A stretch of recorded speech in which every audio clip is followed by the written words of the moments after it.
Bro, where is Hulk going? Salutations and fist bumps, folks. Welcome back to the grid. This episode, we're going to talk about everything inside of She-Hulk episode 2. We start things off very high after the events inside of the courtroom, which came from Titania bursting through a wall, Jen deciding that she was going to reveal her Hulk form at this point, and saving the lives of everyone in the jury. And because of that, she's now looked at as a superhero, which is something that Bruce called her in the previous montage of the recap from episode 1.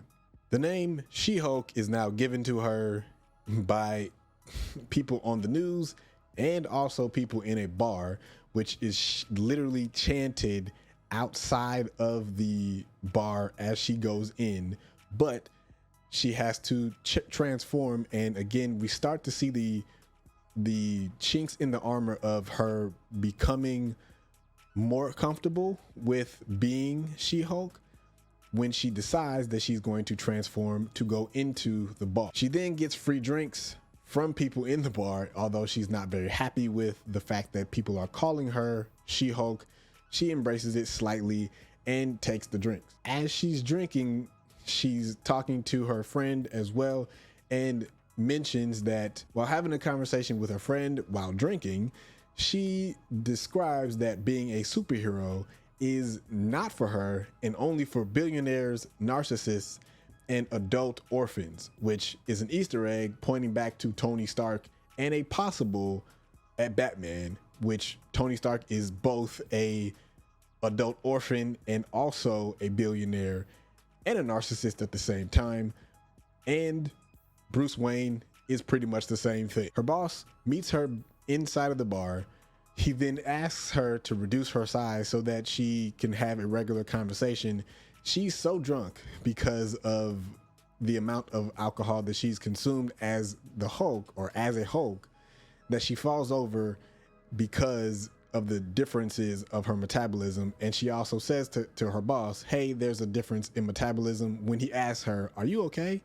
Now, being seen as a liability, she can no longer get a job anywhere inside of any place or any firm, because she's seen as a three-ring circus going into any courtroom, which is a little weird, although I can understand it because, I mean, she's a Hulk, but we live in a society where Titania bursts through walls. What are we expecting here? While continuing her search for a job, we get some Easter eggs here, which point to Wolverine for one, and a nod to Jordan 3s too, in the ad that she's now looking at for, wait for it, becoming a mascot at this point. Yeah, it's become that low. We then head to family dinner. It comes and goes with a bunch of questions and a realization of she just got fired, and also that she's now the Hulk, and a myriad of questions about Hawkeye, who she's around now, and possibly even being matched up with someone, or trying to be matched up with someone who wants to be a superhero as well. All of this happens, and her dad drops a hint of, hey, I need you to handle something with me. Come with me so I can go get something out of the garage. Jen then follows her dad, which is just a way to get her out of the house so that he can ask questions about how she's doing. In this scene, I really enjoy the way that the conversation kind of goes from a, hey kiddo, I want to know how you're doing, to the plumb line throughout her entire essence of a character. You won't be able to get a word in edgewise because I'm a lawyer. So when she goes and explains her plight to her dad, everything is, well, hey, from her dad, because literally he can't get a word in edgewise from her explaining what's going on with her in her life.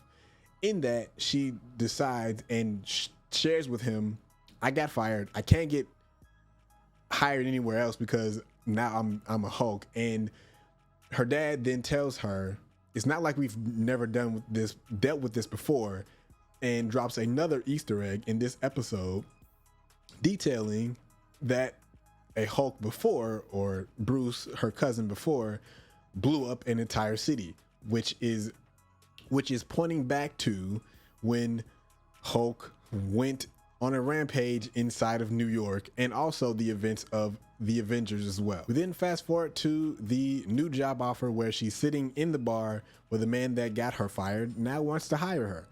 And in that whole process, we then see her transition into her new job, but she then realizes that she now has to become She-Hulk all the time in her job while she's at work and inside of the courtroom as well. So at this point, what she was fearing before is now completely front and center, where she has to become She-Hulk always. She then heads into her breaking the fourth wall power, as it were, and starts talking to the audience, tuning out everyone that is around her at this point. So it is theorized that she's doing this similar to the way that Deadpool does this in his same universe, or in the same universe, the way that she basically has to tune everyone else out and talk to the audience, while everyone else inside of her universe cannot do the same thing. So she then agrees to something that she's not necessarily cognizant of that she just did. We see her new office and all that comes with her new prestige and her new job, but we then understand that the reason why she's getting this job is because she now has to defend the Abomination, or aka Emil Blonsky. Her job is now hinged on the fact that she accepts this term of her agreement when she goes to see the Abomination, or Emil, for the very first time. She meets with him and understands that he was under the impression that he was given this super soldier serum to become a war hero and do things for the United States Army that would make him a hero. However, it actually put him in jail and made Hulk a hero instead. Ending off this episode, we end with a conversation between Bruce and Jen over the phone, where Jen decides to tell Bruce, hey, there's this thing that I just got offered. I want to accept it, but I don't know how it's going to affect you. And Bruce pretty much tells her, I think you're calling because you're going to accept this job. And she says, yes, I'm going to accept this job, but I'm going to be defending Emil Blonsky, the Abomination. And at this point, he says, you know what, it's cool. He wrote me this wonderful haiku. And this is going back to him in his cell saying that he was writing a bunch of haikus to a bunch of people. And apparently the Hulk was one of them. Jen then asks Bruce, are you coming back to LA anytime soon? And Bruce then says, I don't think so. I'm going to have to go and take care of something. And flies off inside of this ship that we will need to explain more of and flies off in a Sicarian ship, which could point to World War Hulk coming soon. Jen then calls her new boss and says, hey, I'm going to accept this offer and everything is okay. I talked to who I need to talk to and everything is good. Her boss then tells her, you might want to turn on the news now. And you might want to turn on the news now. She does this.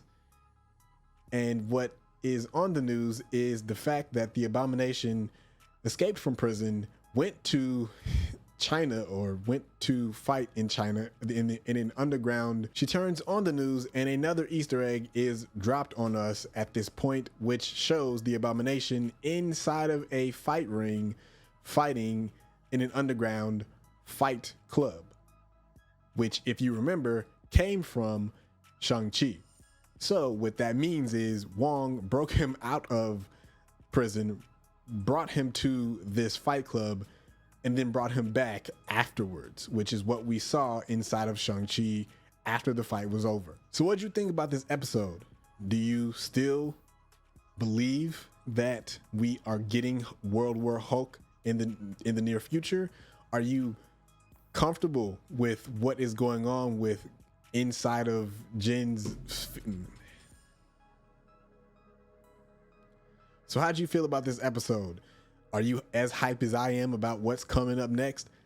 At least for especially World War Hulk. And I really want to understand how they explain in the next episode how the Abomination got, or at least we know how he got there, but why he was there in the first place. So if you're as curious as I am, drop your comments or your questions down below in the comment section.